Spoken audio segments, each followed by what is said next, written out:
From Upper Michigan Source, this is your Sports on Demand for Tuesday, October 17th. I'm Mike Ludlum. When it comes to high school volleyball in the UP, this rivalry should be the top one in our viewing area. Calumet and Houghton.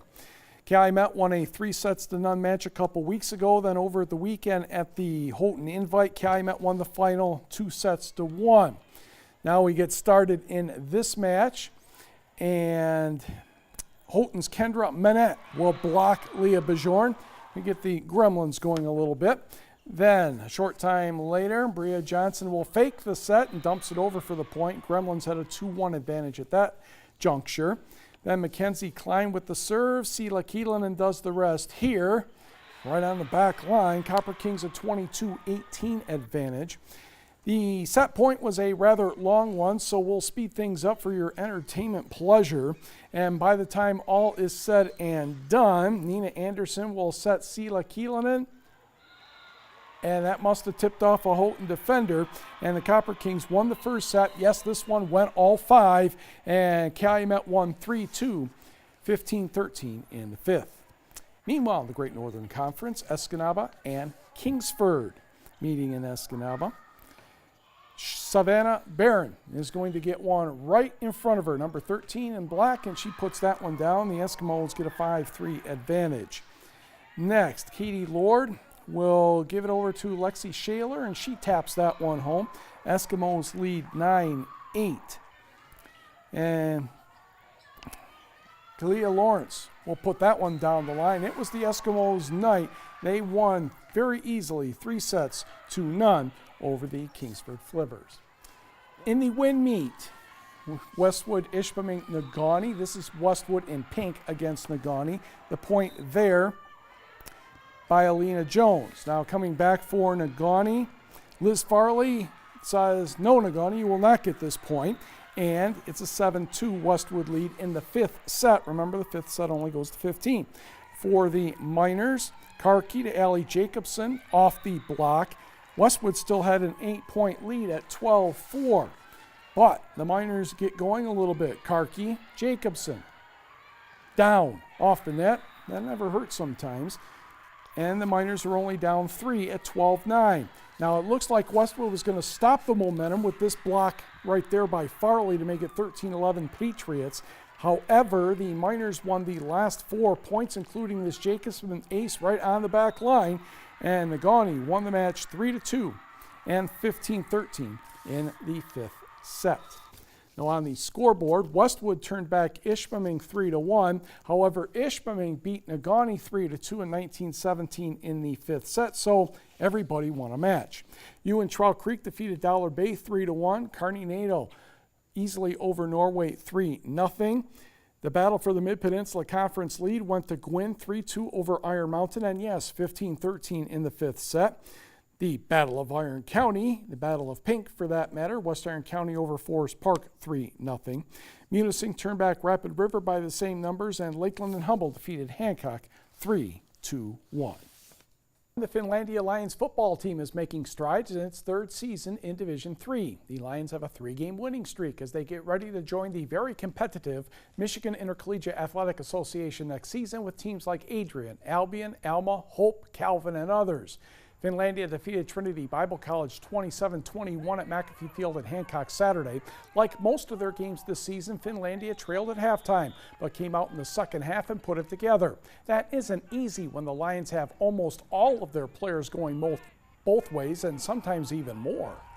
After halftime, we always pick ourselves up, look what we could do better, and then just come out and execute the plays that the coaches drop. It was a fake, I go up to the defensive player, I fake the block. When he goes to the bubble, I just turn around, they give me the ball, and then I just found open area and ran. All the special teams, linebacker, fullback, tight end. We had a tailback formation this week, but we didn't get on that one too much. Well, the first 2 years, they had their hiccups, and we didn't bond as good as we should have, but this year, we're together, completely together, picking each other up with your penalties, bad plays. We're right there the whole game together. These guys are my brothers now. We're a family. And with the first game you saw with Concordia, it was a loss, but we've progressed so much, and we just keep getting better and better and pushing past our problems. We wanted to have really good kids that can be a core that that are going to attract more of the local athletes, more of the, just good kids that want to come and compete and play Division III football here at Finlandia. It's going to be great getting into the MIAA next year. Competition's going to be very high, but I think we have a really good core to build on right now. Finlandia is fortunate to have a talented quarterback like freshman Delonte Johnson. In fact, Johnson might be the only Lion who plays just offense. The Lions' last game will be November 4th to wrap up their 6-game schedule. Once again, they will be facing Trinity Bible College. Going into the final week of the UP High School football polls, now, to be honest, it's kind of confusing. The Big Five, reasonably organized. Escanaba travels to number 2 Kingsford Friday, where the winner will be the Great Northern Conference champion. Number 3, Menominee visits number 5 Marquette, and number 4 Mid-Peninsula Conference champion Gladstone heads north to Calumet. Hancock hosts Houghton in the annual Copper Bowl contest. Little 5, a tie between Westwood and Westpac champion West Iron County. Number 3, Newberry finishes at home against St. Agnes. Norway is 4th, Munising 5th. The Mustangs entertain Bark River Harris, and Lakeland and Hubble also receive votes.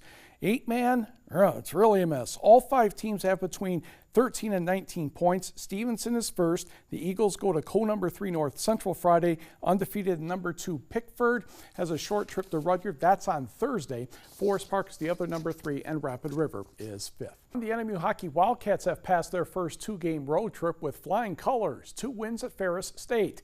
Now, the second game went down literally to the final second before Darian Craighead netted the only goal of the game on Saturday. But points are points, and the Wildcats currently have the lead in the Western Collegiate Hockey Association. Coach Grant Patulny is pleased, but this weekend is even a bigger test. We really played a good game. The third period, the scoring chances were 8-1 for us, and you kind of felt like it was coming. You were just hoping there was enough time left to complete the push we had. So yeah, it was a good weekend. Now you put it to bed yesterday in video and you move on to Wisconsin. Face-off Friday night from the Rush Center in Green Bay at 8 o'clock Eastern, 7 Central Time. Saturday's start is scheduled, I believe, for 6 o'clock Eastern, 5 Central Time. Lake Superior State senior J.T. Henke has been named the WCHA Offensive Player of the Week. Henke scored 1 goal and had 4 assists in the Lakers series against Michigan Tech. On Friday, Henke had an assist on all 3 Lakers goals in the 4-3 loss to the Huskies. On Saturday, Henke scored the first goal of the game and later assisted on Anthony Nellis's game-tying goal in the third period. Therefore, he factored into all 5 Lakers goals and finished +3. With 6 points on the young season, Henke currently is tied for 11th nationally. A Michigan Tech cross-country skier has been training in Park City, Utah as an honorary member of the U.S. ski team for his selection into the United States Ski Snowboard National Elite Group training camp. Houghton High School graduate Mitch DeLong qualified for this camp through his selection as one of the top 7 under-20 Nordic ski athletes in the country. DeLong earned 3 All-American honors at the 2017 U.S. Junior National Championships in Lake Placid, New York. One of these All-American honors came in the team relay alongside fellow Michigan Tech teammates David Jazik and Reed Goebel, all 3 representing the Great Lakes Division as Michigan-born and raised athletes. DeLong is also a member of Tech's cross-country running team, and he's scheduled to compete in the GLIAC Conference Championships this Saturday in Chalkalay Township.